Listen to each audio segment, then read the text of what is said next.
So you've engaged in problem solving, and you've now balanced the power. And you think that you have invented an option that meets your interests and meets theirs better than their alternative does. So you're probably on your way to an agreement. But what if they still say no? What if the more you push for your idea, the more they push back? What do you do in that situation? How do you close the negotiation? Think about it this way for a moment. You're over here. This is where you want them to be. This is your position. They're over here. This is where they are. And when you're over here, what you're saying to them is, come over to my position. Come over to where I want you to be. But that may not be so easy for them. If you put yourself in their shoes for a moment, it's not so easy for them to go over to where you want them to be, because it's like there's a big chasm, like the Grand Canyon, filled with anxiety, dissatisfaction, unmet needs. It's not so easy for them to go to where you want them to be. What this requires is for you for a moment to leave where your thinking is, and that's not easy, and for a moment to go and start where their thinking is. Start from their position and build them a golden bridge over that chasm of their dissatisfaction. Make it as attractive as possible for them to say yes. Make that bridge as golden as you possibly can. Let me give you an example. There was once a negotiation between a large multinational company and the owner of perhaps the most successful steakhouse in the United States. The company was interested in purchasing this steakhouse and turning it into a chain. Well, I had a conversation with the acquisitions negotiator, and he told me about how difficult this negotiation was, because he sat down with the owner of the steakhouse, and the more they talked, and the company made a very generous offer, and he said he wanted more, and the conversation went on for weeks and months, and finally the acquisitions negotiator was about to throw up his hands and go home. There was no use. Couldn't negotiate with the owner. Couldn't satisfy him. Just before he left, though, he thought, maybe there's something I've forgotten. Maybe there's something I've left out. Because what we tend to do in negotiation is we often think it's just a question of money. The acquisitions negotiator asked himself, what have I left out? What have I missed out on? He went back and talked to the owner of the steakhouse and found out that the owner wasn't so sure that he wanted to sell the restaurant. Why? Because he liked being the owner of this restaurant. He liked the feeling of control and autonomy that it gave him. He liked the feeling of recognition that it gave him as he went from table to table every night and everyone said, that's the owner of the restaurant. And he wasn't so sure that he wanted to be the employee of a big multinational company. So the acquisitions negotiator said, aha, we've uncovered some unmet needs, some unmet interests. Let's see if we can invent some options. So he went back to the owner and said, well, this would be rather unusual for a multinational company like ours and a single individual to form a joint venture. But what if we form a joint venture so that you won't work for us? You'll be the president of the joint venture. You'll have the autonomy and the control that you want. You'll have the recognition that you want. You'll be the president. And we'll buy 80% of the stock in this company from you. You'll own 20%. You'll be the president. You'll run things.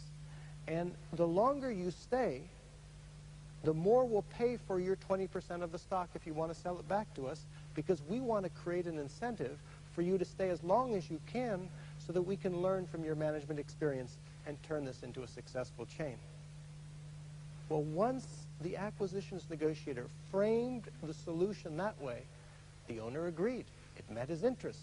He got a fair price, a generous price. He got the autonomy and recognition that he wanted.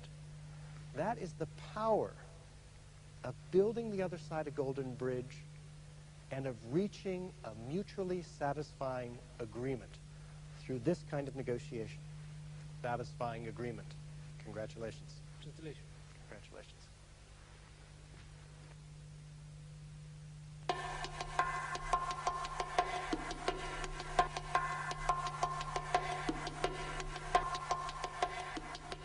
Before concluding, I'd like to leave you with a note about ethics and negotiation. Negotiation is often associated in the public mind with various forms of deception or manipulation. And I've always found this interesting because in the 2 decades that I've been working in this field, working with some of the most successful negotiators in business, in law, in diplomacy, the thing that I've found that they value most is actually their reputation for honesty and fair dealing. Now, why would this be? Let me tell you a story to illuminate this. I have a friend whose name was Ambassador Carradine. He was a British diplomat, and he was the British ambassador to the United Nations at the time of the 1967 Middle East War. And it was his job after the war to fashion the UN resolution to decide what should happen in the Middle East to resolve that conflict. It's known as UN Resolution 242. It's perhaps the most famous, one of the most famous resolutions in UN history. They're still talking about implementing it today. Well, it was a very difficult negotiation to try to bring all the parties together in agreement. And there was one holdout, and that was the Soviet Union. But after 3 weeks of arduous negotiation, Ambassador Carradine decided that he needed to bring this to a vote. There was a lot of pressure from his foreign ministry and from the world generally to bring this to a vote. But it was a risk because the Soviet Union had a veto.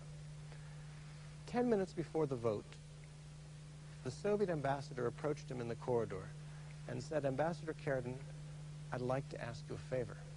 I would like to ask you to postpone that vote by 2 weeks." And Carradine could see that he had built a very fragile coalition in favor of the amendment, that coalition could easily fragment in 2 weeks. So he had a lot of pressure on him to bring this to a vote. So he said, "I'm sorry, Ambassador Kuznetsov, but everyone knows where we stand on this resolution. I think we're going to have to proceed with the vote." And Ambassador Kuznetsov said, "Ambassador Carradine, you must have misunderstood me.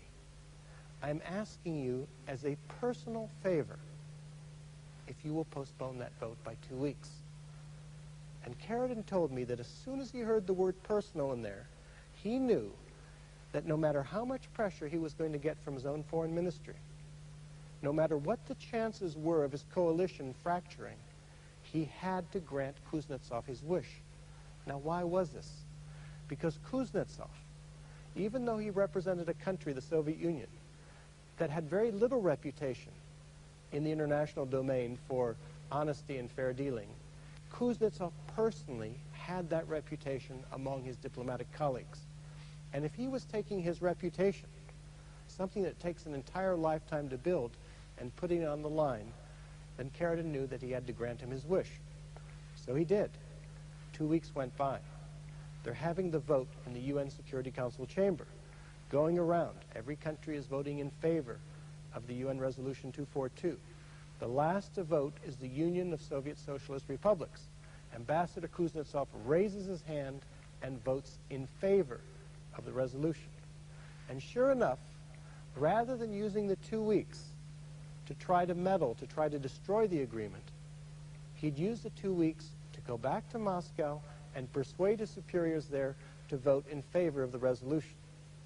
But think about this for a moment. He never would have been able to buy those 2 weeks if he didn't have that reputation. If you have a reputation for honesty and fair dealing, the other side will give you the benefit of the doubt. They will believe you. You will have credibility. They will tell you information about their interests that they wouldn't otherwise share with you. You will have a much better chance of inventing options for mutual gain, of getting all the gold off the table. If you don't have that reputation,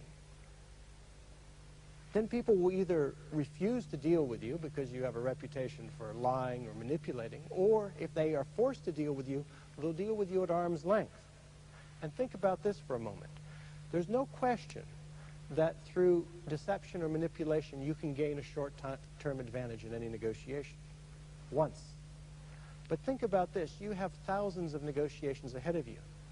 It would be like a company taking all its capital and spending it on a single transaction, because that's what your reputation is. It's your capital. And that's why I think The most successful negotiators I know, why they value that reputation, that's their most valuable asset. In a negotiation, you have your word. Their most valuable asset is their reputation for honesty and fair dealing. It's not only the right thing to do, it produces the best results. We've talked about 7 principles for negotiating effectively, even in the most difficult situations. I'd like to leave you with one lesson that unites all 7 principles, and that's the lesson of becoming a reflective negotiator. Think about this for a moment. We say we negotiate, most of us, 50% of our time. If we were swimming 50% of our time, we would probably be in the Olympics. And the question is, as good as we might be at the art of negotiation, why aren't we all in the negotiation Olympics? I think the answer to that question is that when we swim, we always have part of our attention focused on the process of swimming, on our strokes, on our technique, so that we're continually improving the way in which we swim. When we negotiate, however, we have almost all of our attention focused not on the process, but on the outcome, on the dollars and cents, on the terms and conditions, on the substance of the agreement. And if we can learn to spend a little bit of our time and attention on the process of going to the balcony, of stepping to the other person's side, of focusing on interests and inventing options and using criteria, of developing a good alternative and building them a golden bridge, if we can focus on the process of doing those 7 things and continually improve our negotiations, continually learn from each negotiation, then we can end up as champions in the negotiation Olympics. I hope you will be able to apply these 7 principles with profit and satisfaction in your negotiations. I want to wish you all the best, and I want to encourage you to go for the gold.